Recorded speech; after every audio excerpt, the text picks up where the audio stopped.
बेमौसमी सब्जियों की खेती किसानों के लिए हमेशा से ही फायदे का सौदा साबित हुई है, क्योंकि इन सब्जियों का बाजार में अधिक दाम मिल जाता है। अगर किसान पॉली हाउस में इनकी खेती करें तो इस मुनाफे को और भी बढ़ा सकते हैं, और ऐसा ही कुछ कर दिखाया है जिला रांची के प्रगतिशील किसान गनसू महतो ने, जो कि पॉली हाउस में खेती करके न केवल अच्छा उत्पादन ले रहे हैं बल्कि इससे अच्छी आमदनी भी कमा रहे हैं। तो चलिए जानते हैं इनके अनुभवों को।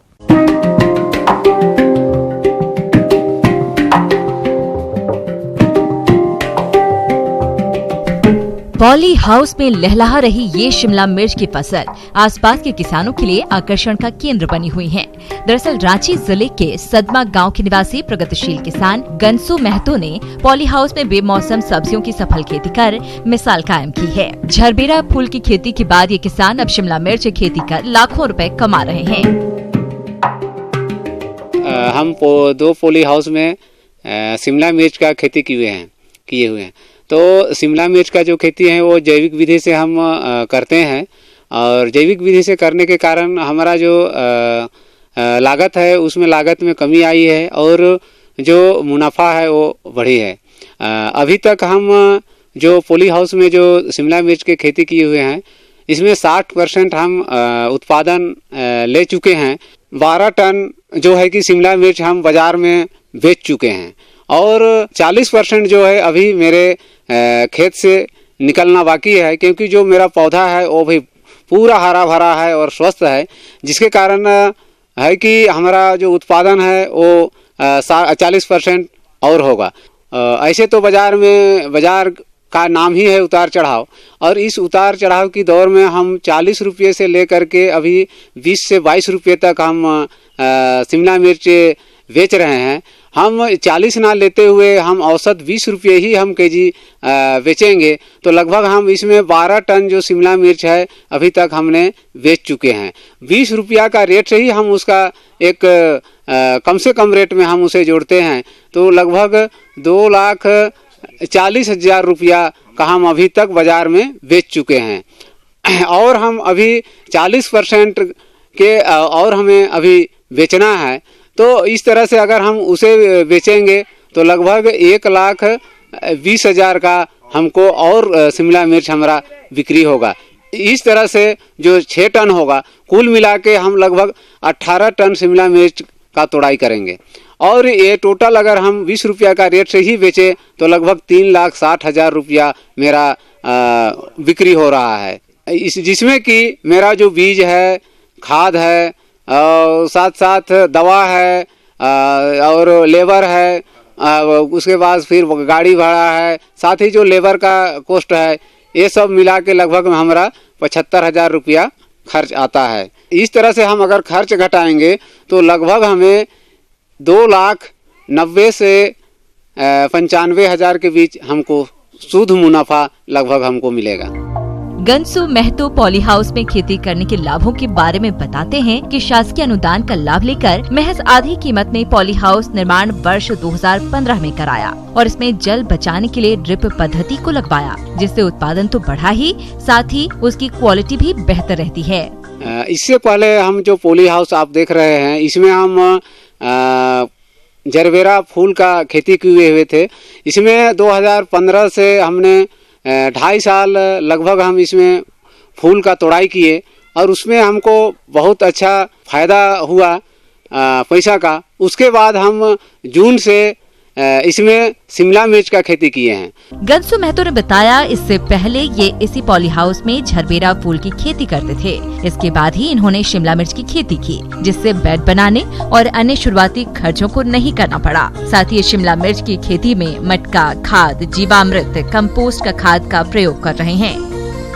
ये जो किसान भाई जो शिमला मिर्च देख रहे हैं इसमें हम ड्रिप इरिगेशन किए हैं, और ड्रिप इरिगेशन जो है कि 3.5 फीट पर एक ड्रिप से दूसरी लाइन की दूरी जो है सो 3.5 फीट है, और जो बीच में हम एक पथवे भी रखे हैं वो 10 सेंटीमीटर का है। साथ ही जो पौधा लगी हुई है उसमें पौधे से पौधे की दूरी जो है कि 1 फीट है। तो इस तरह से हम रोपाई किए हैं। इसे हम बिचड़ा करके 20 से 25 दिनों के अंदर हम इसमें शिमला मिर्च का रोपाई किए हैं। और जो शिमला मिर्च का रोपाई किए हैं, इसकी जो ड्रिप इरिगेशन के द्वारा हम सिंचाई कर रहे हैं, क्योंकि मेरे झारखंड में पानी की बहुत दिक्कत है। इस कारण से हमने ड्रिप इरिगेशन लगाए हैं प्रधानमंत्री सिंचाई योजना के तहत। और इसमें जो सिंचाई कर रहे हैं, तो इसमें हमको पानी का बचत हो रहा है, समय का बचत हो रहा है, खरपतवार कम हो रहा है। साथ ही साथ जो हम लोग चालने कोड़ने का जो कर्म है, वो भी हमको कम लग रहा है, क्योंकि जो पहले फूल का हम खेती किए हुए हैं, उसी बेड पर हम शिमला मिर्च का खेती किए हुए हैं। और हम जैविक तरह से जो खाद दवा अपने हाथों से सभी को हम तैयार करते हैं। इसमें हम जीवामृत, मटका खाद, घनामृत, उसके बाद आपका मटका खाद, वेस्ट डिकम्पोजर, इन सारी चीज़ों का हम इस्तेमाल कर रहे हैं। मेरे फसल में किसी तरह का कोई भी कीट नहीं आती है, क्योंकि इसमें दो तरह का हमने गार्ड लगाए रखे हैं। एक पीला कलर का है और दूसरा है आपका नीला कलर का है। तो ये दोनों जो गार्ड है, ये सब कीट इसमें फंसते हैं। हल्दी मिलती है, उसे 100 ग्राम 15 लीटर पानी के हिसाब से हम उसे स्प्रे करते हैं, क्योंकि जो उसमें एंटीबायोटिक्स जो हल्दी में है, उसे हमें बहुत फायदा मिलती है। साथ ही समाज में हम एक तरह से एक जहर का ना खेती करके हम अमृत खेती करने का काम कर रहे हैं। साथ ही बहुत ऐसे किसान भाई आके हमसे जुड़ रहे हैं, और बहुत लोगों ने हम उसे इसे जो रासायनिक खेती है उसे छुड़ाकर जैविक खेती की ओर मोड़ने का काम कर रहे हैं। किसान भाइयों, गंसू महतो न केवल खेती बाड़ी की उन्नत तकनीकों को अपना रहे हैं, बल्कि जैविक खेती को बढ़ावा भी दे रहे हैं। इन्होंने उत्पाद को जैविक प्रमाणीकरण संस्थान से प्रमाणित भी कराया है, जिससे बाजार में इन्हें अपने उत्पाद के लिए अधिक दाम भी मिलता है। आप इनकी तरह खेती करके माला माल हो सकते हैं। किसान भाइयों, आपने आमतौर पर मुर्गी पालन करने वाले किसानों के पास सफेद मुर्गियां तो खूब देखी होंगी, पर क्या कभी आपने कड़कनाथ मुर्गियों के बारे में सुना है? अगर नहीं तो हम आपको बताते हैं कड़कनाथ मुर्गी पालन के बारे में। तो आप किस प्रकार से करें इनका पालन, आइए जानते हैं डॉक्टर सुनील कुमार से। आज मैं आपको बता रहा हूँ कड़कनाथ के बारे में। कड़कनाथ जो कि हमारी यहाँ भारत की देसी नस्ल है। मांस जो है काला कलर का होता है, इनकी कलंगी और इनका शेंग जो पाँव का रीजन होता है वो सारा काला होता है। इसका मुख्य कारण ये होता है कि मेलेनिन पिगमेंट का इन मसल में और इन सब जगह डिपोजिशन हो जाता है, जो कि एक फाइब्रोमिलेनोसिस कहलाता है। उसकी वजह से इनका मांस, कलंगी और पैर जो एरिया है वो काला होता है। इसमें देखें तो मादा का जो वज़न होता है 2 से 3 किलो होता है, नर का वज़न 3 से 4 किलो होता है।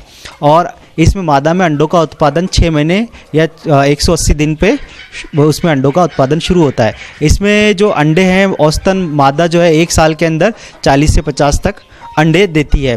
और वहाँ के लोगों में ये मान्यता है कि जो इसका मीट होता है वो यौन वर्धक होता है, उसको खाने से जो है यौन शक्ति में बढ़ोतरी होती है, इसलिए इसके मांस की वहाँ काफ़ी ज़्यादा डिमांड है। और भारत में भी इसके मांस की काफ़ी डिमांड है।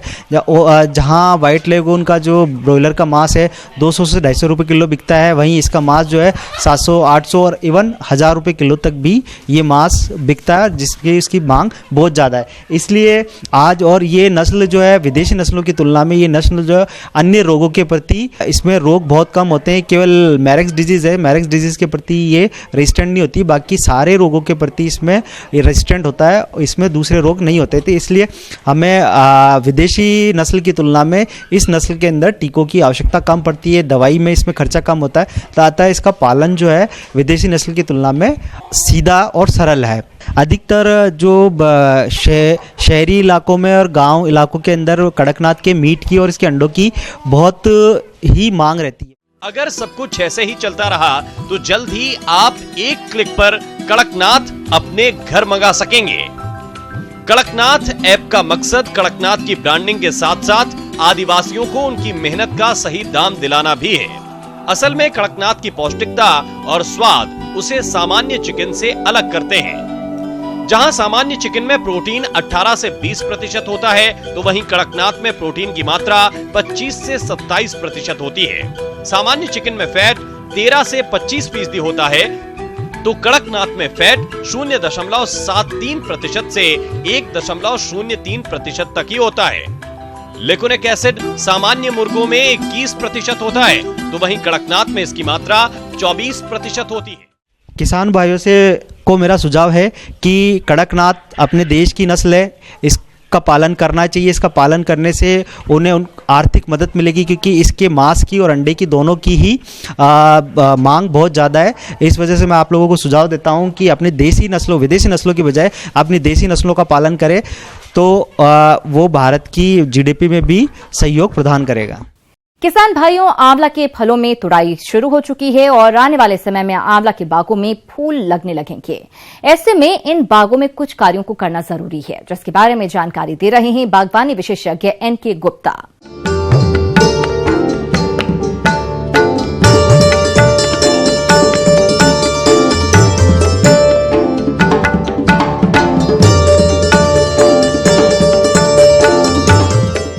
किसान भाइयों, राम राम सा। जैसा कि आप देख रहे हो, हम लोग आंवले के बगीचे में खड़े हुए हैं और आप सब ने जिन्होंने भी आंवले की जो किसान भाई हमारे आंवले की खेती करते हैं, दिसंबर माह तक सबने फलन पूरा ले लिया होगा। और इस समय आप बगीचे में देख रहे होंगे कि आंवले की पत्तियां भी नीचे करीब करीब काफ़ी गिर चुकी है। हमको अगर नई फसल की तैयारी करनी है तो आप देख रहे होंगे कि फसल में खाद देने का इस समय उपयुक्त समय है। हम आंवले के बगीचे में, क्योंकि आंवले में अभी मार्च के बाद में, मार्च के अंतिम सप्ताह और अप्रैल के प्रथम सप्ताह में फूल आएंगे किसान भाइयों। तो इस समय हम लोग बगीचे की सफाई करके और थावड़ा बना ले, और जितना आंवले के पेड़ का फैलाव है उस थावड़े में, अगर आपका 5 साल का पौधा है तो 50 से 70 किलो सड़ा गला गोबर का खाद और उसमें 1 किलो सिंगल सुपर फास्फेट और 500 ग्राम म्यूरेट ऑफ पोटाश अच्छी तरह से चारों तरफ बिखेर कर उसकी 1 फुट तक गुजाई कर देते हैं। और गुजाई करने के बाद में उसमें अपन सिंचाई कर देंगे। आंवला के बाग में कीटों की बात करें तो छाल भक्षक कीट का प्रकोप मुख्य रूप से देखा जाता है, जो कि पौधों की छाल को अंदर ही अंदर खाकर सुरंग बनाता रहता है, जिसके कारण पौधे कमजोर हो जाते हैं। तो किसान भाइयों, इस नुकसान को देखते हुए जरूरी हो जाता है कि आप इस छाल भक्षक कीट का समय पर नियंत्रण करें। तो इसके लिए पौधों की सुरंगों को साफ करके किसी पिचकारी की सहायता से 3 से 5 मिलीलीटर मिट्टी का तेल प्रति सुरंग डालें, या रुई को मिट्टी के तेल में भरकर सुरंग में लोहे की छड़ की सहायता से डाल दें। इसके बाद ऊपर से सुरंग को गीली मिट्टी से बंद कर देते हैं। ऐसा करने से छाल भक्षक कीट मर जाएगा और आपका पौधा इस कीट से बच जाएगा और आने वाले दिनों में अधिक फलन मिलेगा। तो इस तरह से हम किसान भाइयों, इस समय अगर अपन सही समय पर अगर अपन आंवले में दे देंगे तो जिस समय हमारे फूल आएंगे तो फूल को गिरने की संभावना कम रहेगी, क्योंकि उस समय उनको फूल आते समय उनको पर्याप्त मात्रा में पोषण मिल जाएगा।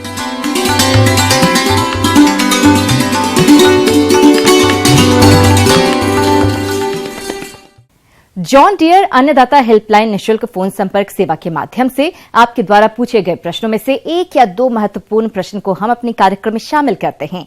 इसी के तहत आज का चयनित प्रश्न और उसका जवाब इस प्रकार है। अन्नदाता निशुल्क फोन संपर्क सेवा के माध्यम से पूछे गए प्रश्नों में से आज हमने जिस प्रश्न को कार्यक्रम में शामिल किया है उससे पूछा है, ग्राम जगतपुर, जिला मधुबनी के कृषक सुधीर कुमार ने यह मिट्टी की जांच करने के तरीके एवं उसके लाभ के बारे में जानकारी चाहते हैं। तो सुधीर कुमार जी, आपकी जानकारी के लिए प्रस्तुत है कार्यक्रम का यह अंश। मैं सबसे पहले किसान भाइयों को ये बताना चाहती हूँ कि जो मृदा जांच होता है वो हमारे लिए क्यों आवश्यक हो गया करवाना, क्योंकि हम लोग अंधाधुंध जो खाद का उर्वरक का प्रयोग कर रहे हैं उससे हमारे जो स्वास्थ्य, मिट्टी का जो स्वास्थ्य है वो दिन प्रतिदिन बिगड़ता जा रहा है। तो इसके लिए हम किसान भाइयों को जागरूक करेंगे और ये बताएंगे कि किस विधि से लेना है और वैज्ञानिक विधि से किस तरह से मिट्टी का जांच होता है और उससे हमें क्या क्या फायदा होगा। तो सबसे पहले हम ये जानेंगे कि हमें मिट्टी जांच क्यों करवाना चाहिए। मिट्टी जांच करवाने से हमें ये फायदा होगा कि हम जो भी फसल लेंगे उससे पहले उर्वरक का किस तरह से हम मैनेजमेंट कर सकते हैं, या फिर हमारे मिट्टी में सबसे पहले से क्या उर्वरक मौजूद है और उसमें किस मात्रा में मुझे देना है उर्वरक, वो हम जान पाते हैं मिट्टी जांच करने के उपरांत कि कितना उर्वरक का इस्तेमाल हम करेंगे। उससे किसान भाइयों को जो फायदा होता है, उसमें हमारा जो भी लागत आता है, हम अगर जुडिशियस यूज करते हैं, हम अगर फर्टिलाइजर का, तो उससे लागत में कमी आती है। मिट्टी का नमूना कैसे लें? मिट्टी परीक्षण के लिए नमूना एकत्र करने में इस प्रकार की सावधानियां रखना आवश्यक है। जैसे प्रत्येक खेत से अलग अलग नमूना लें। अगर एक ही खेत की मिट्टी देखने में अलग अलग हो या उसमें फसल की वृद्धि तथा उत्पादन में अंतर हो तो भी मिट्टी का नमूना अलग अलग लें। यदि कतारों में फसल बोई गई है तो कतारों के बीच से नमूना लें। आमतौर पर एक खेत से मिलाकर एक नमूना लें, लेकिन जमीन यदि 1 हेक्टेयर से अधिक हो तो 1 से अधिक नमूना लेना चाहिए। मिट्टी का नमूना बर्मा या खुरपी की सहायता से लें। तो उस मिट्टी का सैंपल लेने से पहले कुछ बातों को ध्यान रखा जाता है। पेड़ के नजदीक से हमें मिट्टी नहीं लेना चाहिए। अगर नाला है तो नाला के पास से मिट्टी नहीं लेना चाहिए, और अगर छायादार जगह है उस जगह से मिट्टी नहीं लेना चाहिए। और अगर मिट्टी मतलब अगर हमारा खेत रेक्टेंगुलर है तो उस जगह से 1-2 मीटर अंदर से ही हमें मिट्टी लेना चाहिए, ताकि हमारा जो भी रिपोर्ट आएगा वो अच्छा आएगा और हम उससे फिर अनुशंसा अच्छी तरह से कर सकते हैं खाद का। तो उसका मिट्टी लेने का क्या विधि है वो मैं बताना चाहती हूँ कि खुरपी का प्रयोग करेंगे, और जो इंग्लिश का अल्फाबेट होता है वी शेप में, उस वी शेप में हमें मिट्टी लेना चाहिए। दोनों तरफ से वी शेप लेकर के उसके बीच का मिट्टी हटा देंगे। उसके बाद जो फिर खुरपी डालेंगे उसमें जो स्लाइस निकलेगा उस मिट्टी को लेंगे, और उसके बाद 3-4 जगह से ये सैंपल लेंगे। उसके बाद हम कंपोजिट सैंपल बना करके मिक्स करके फिर उसको प्लस का साइन दे करके 2 अपोजिट भाग को डिस्कार्ड करेंगे, फिर 2 अपोजिट भाग को लेकर के फिर से मिलाएंगे। ये विधि हम 3-4-5 बार दोहराएंगे तो हमारा कंपोजिट सैंपल बनेगा, और उसके बाद हम उसको एक साफ पॉलिथीन में, सूखे पॉलिथीन में लेकर के मिट्टी के साथ सूचना पत्र लगाएं।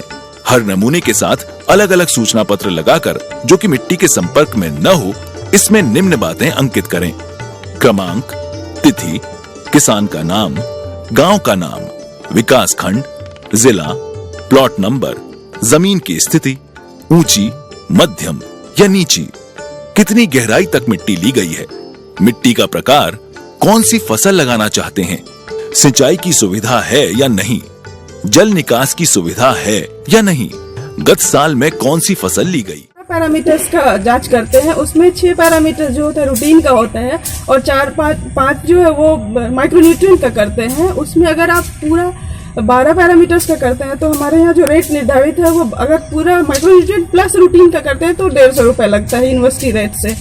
EC, OC, pH के लिए pH मीटर है, EC के लिए सॉल्ट कंटेंट अगर हम देखते हैं तो EC मीटर से करते हैं, और एक ये pH मीटर है। और ये अगर माइक्रोन्यूट्रिएंट का करते हैं वो एटॉमिक एब्जॉर्प्शन स्पेक्ट्रोफोटोमीटर से करते हैं सारे माइक्रोन्यूट्रिएंट का जांच। हमारे सभी फसल के लिए अच्छा माना जाता है। अगर हम pH के आधार पे हम मिट्टी का 3 भाग में बांटते हैं। एसिडिक मतलब जो क्षारीय होता है, अम्लीय होता है, और एक न्यूट्रल होता है। अगर हमारा मिट्टी क्षारीय है तो उसमें हम चूना का इस्तेमाल करते हैं उसके रिक्लेमेशन के लिए। अगर हमारा मिट्टी अल्कलाइन है तो उसमें हम लोग जिप्सम का इस्तेमाल करते हैं, और न्यूट्रल है तो कोई रिक्लेमेशन की जरूरत नहीं है। और किसान भाइयों को इस बात के लिए बहुत जागरूक करना चाहेंगे कि मिट्टी जांच जरूर करवाएं, उससे आपको डायरेक्ट बेनिफिट होगा और लागत में बहुत कमी आती है।